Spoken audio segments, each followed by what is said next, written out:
পক্ষ থেকে ইসনায়ে আশারিয়া তারা 12 জন ইমামকে বিশ্বাস করে। তারা মনে করেন এই 12 জন ইমাম আল্লাহ তাআলার পক্ষ থেকে একেবারে মাসুম, পূত পবিত্র, তাদের কোনো গুনাহ নেই। এই 12 জন ইমাম এমন কিছু জানে যা পৃথিবীর আর কেউ জানে না। প্রিয় বন্ধুগণ, শিয়াদের একটা আকীদা হচ্ছে আমরা বর্তমানে যে কোরআন পড়ি এর আসল অর্থ মর্ম 12 জন ইমামই জানতেন।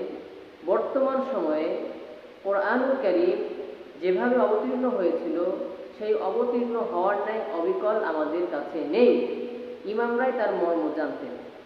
প্রিয় বন্ধুগণ, যারা নিজেদেরকে শিয়া দাবি করে তাদের মধ্যে থেকে একটা গ্রুপ বলে থাকে ওহী নিয়ে আসার কথা ছিল আলী রাদিয়াল্লাহু তাআলা আনহুর কাছে, ভুল করে চলে যায় মুহাম্মদ সাল্লাল্লাহু আলাইহি ওয়াসাল্লামের কাছে।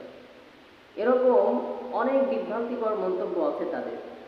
শিয়াদের একটা বই উসুলুল কাফি, সেই বইয়ের 259 নম্বর পৃষ্ঠায় লেখা আছে দুনিয়ার মালিকানা ইমামদের কাছে থাকে।